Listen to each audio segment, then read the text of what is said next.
Coming up on BearZone, Sergio Garcia is on top of the golf world for the first time. Also, the Rockies played their home opener against the Dodgers. We also have an update on the UNC baseball team. We've got all that and more this week on BearZone. Don't go anywhere.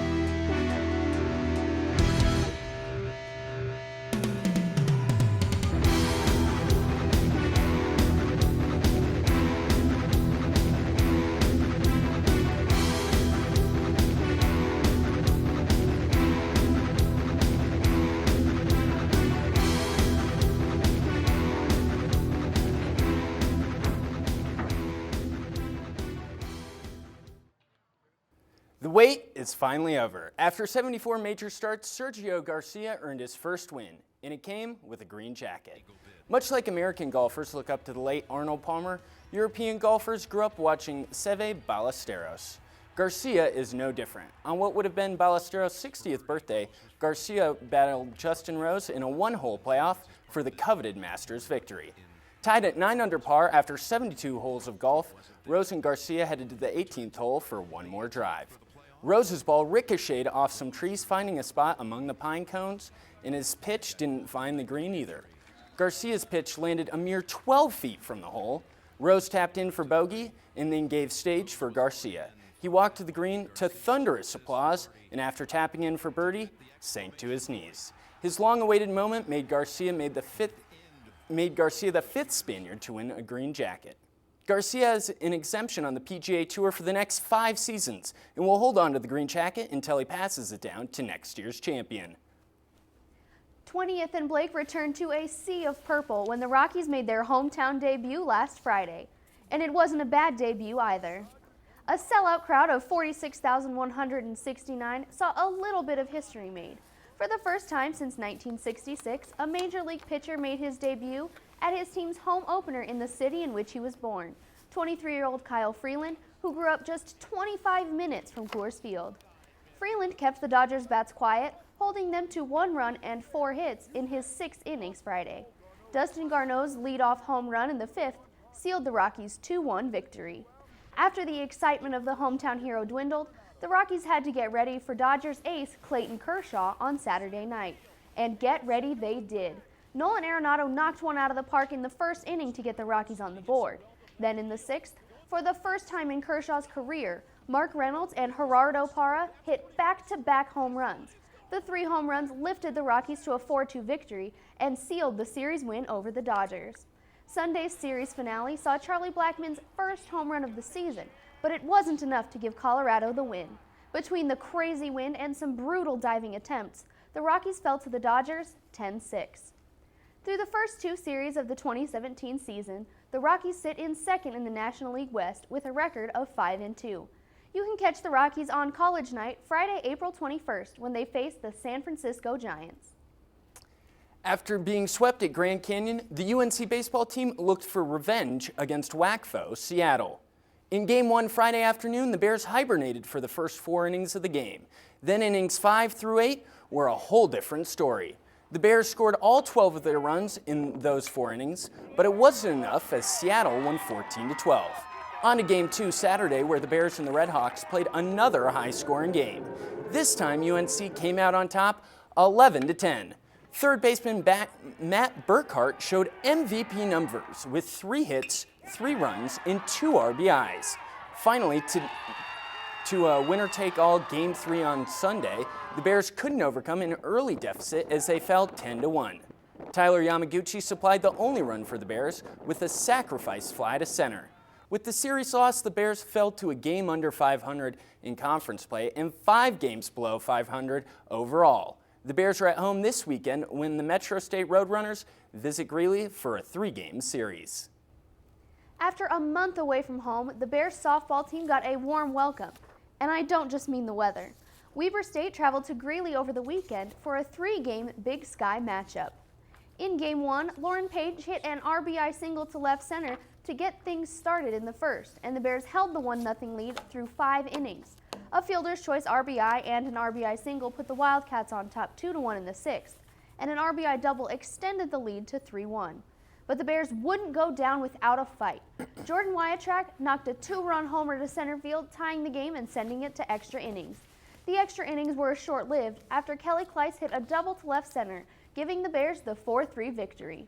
After extra innings, the Wildcats aimed for something a bit shorter, and their wish was granted.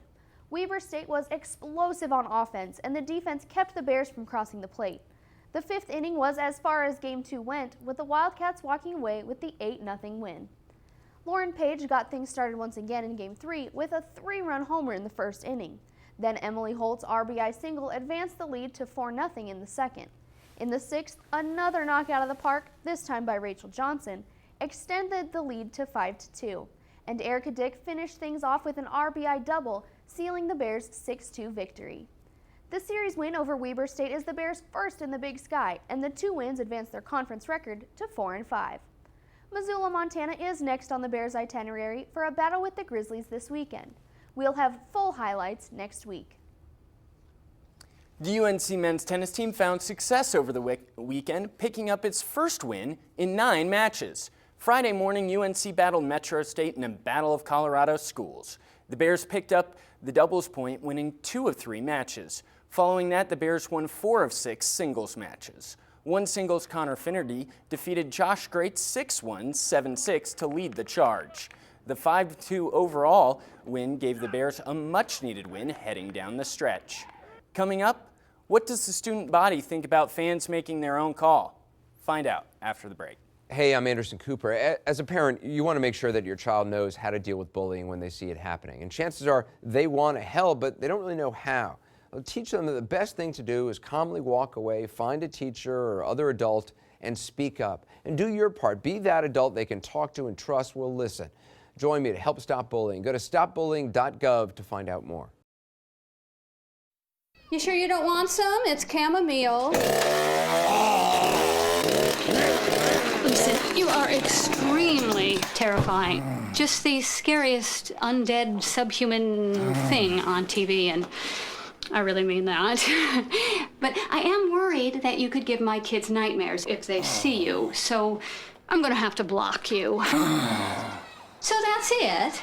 Oh, and tell the zombies they're blocked too. The UNC Bears track and field team was Boulder-bound Saturday for the Colorado Invite. It was a record-breaking day for the Bears as the women's triple jump team finished with the title. Junior jumper Juliette Cossey won the event with a mark of 11.81 meters. Junior Alyssa Bettendorf finished first in flight and 7th overall in the long jump. The men's jump team put forth a solid effort in the event. Senior Jason Dupree placed 5th overall in the high jump. Fellow Bear sophomore jumper Jake Tagita notched a 4th place showing with a personal outdoor best of 1.88 meters. Fellow Bear Jordan Medina also finished 6th in the 200 with a time of 21.83 seconds. The running team finished 2nd only behind host Colorado. Sprinter Mariah Zachary bolted to a 2nd place finish in the 200-meter dash in 24.66 seconds. Sophomore Samara Liszczynski took 4th place in the women's 100-meter dash. She came across in 12.35 seconds. In the 800-meter run, fellow sophomore Alicia Thompson scored a 5th place in just over 2 minutes. In the meantime, the men's team, sophomore sprinter Isaiah Brown, came with a sub-11 second time of 10.77, placing 3rd in the 100-meter dash and hitting a new personal record. In the 200-meter dash, Alex Mead broke the tape in 21.73 seconds, scoring 5th place, while fellow Bear Jordan Medina came in 6th place with a time of 22.12 seconds. Freshman sprinter Antoine Coates finished in 4th place in 48.68 seconds. The Bears placed 4th in the 800-meter run after sophomore Evan Keeley set a top 10 mark in 1 minute, 53.93 seconds. That's the 6th best all-time in the UNC record book.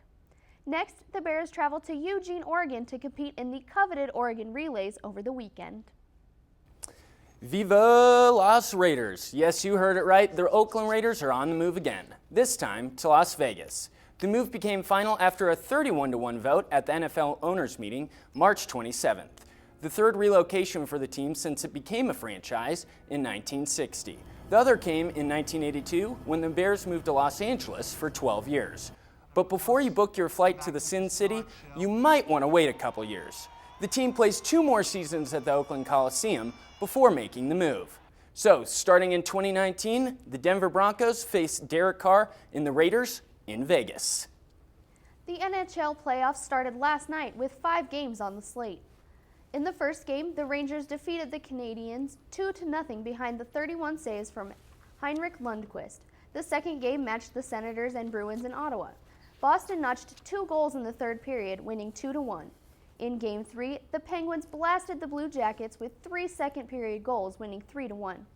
Now on to Game 4, where the Wild and Blues met in Minnesota.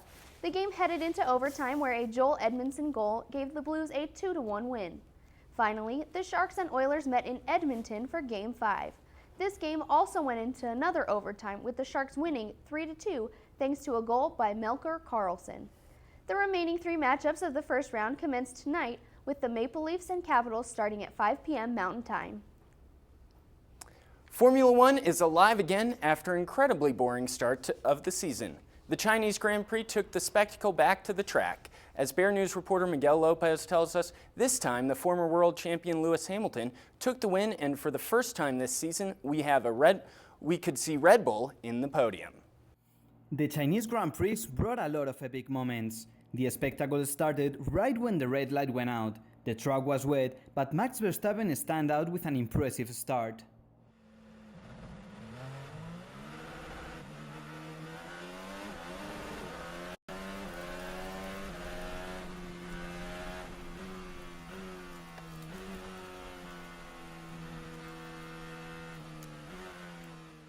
Luck was worse for the rookie Lance Stroll, who crashed with Perez in the first lap and had to abandon the race. Got hit out of the race. The race changed when Giovinazzi crashed into the barriers again. Safety car was deployed and the positions changed. After that, Bottas spun due to the wet track and lost many positions. Sergio Perez did an amazing overtake over Massa and Carlos Sainz.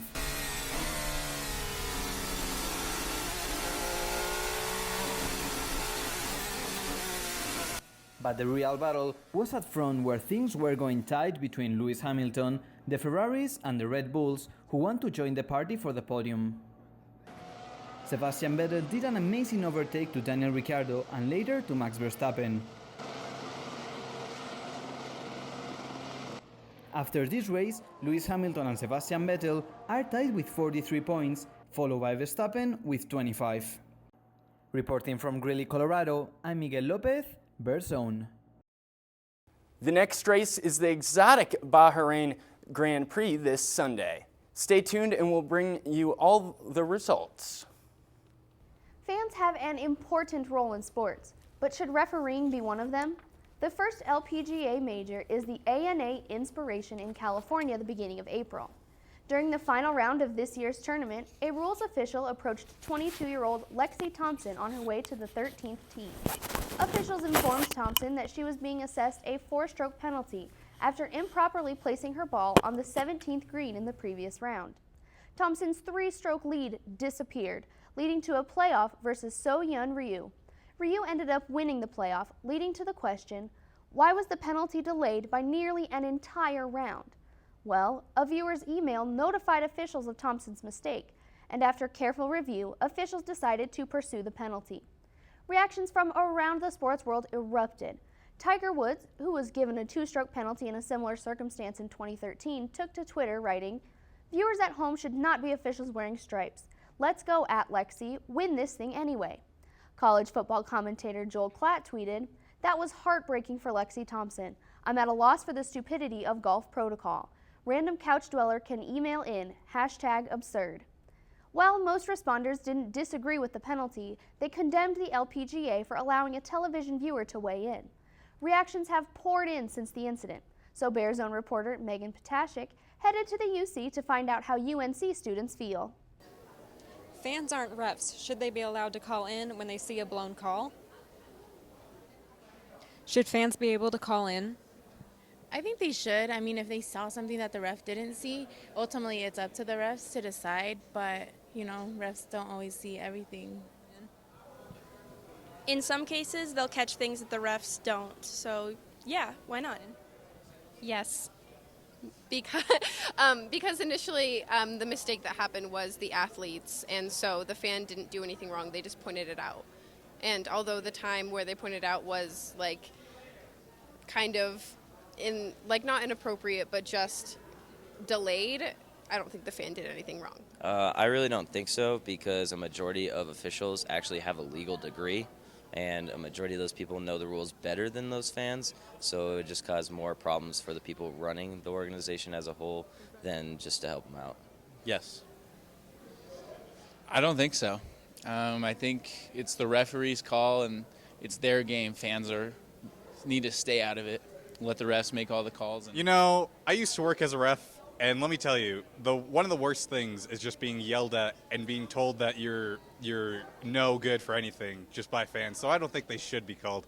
The final say is the refs. As long as multiple refs see it and have a consensus, it's done through them. Yeah. I think fans should definitely be able to call in. I don't trust refs. I feel like they have bias against certain teams.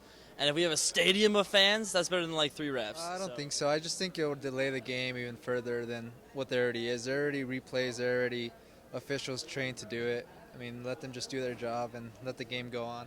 I don't think so, because half of the fans are going to go for their call and the other half is going to be so biased, and not at all. That's what we have, the instant replay, like the official review, all that. That's a better idea than any fan review would ever be.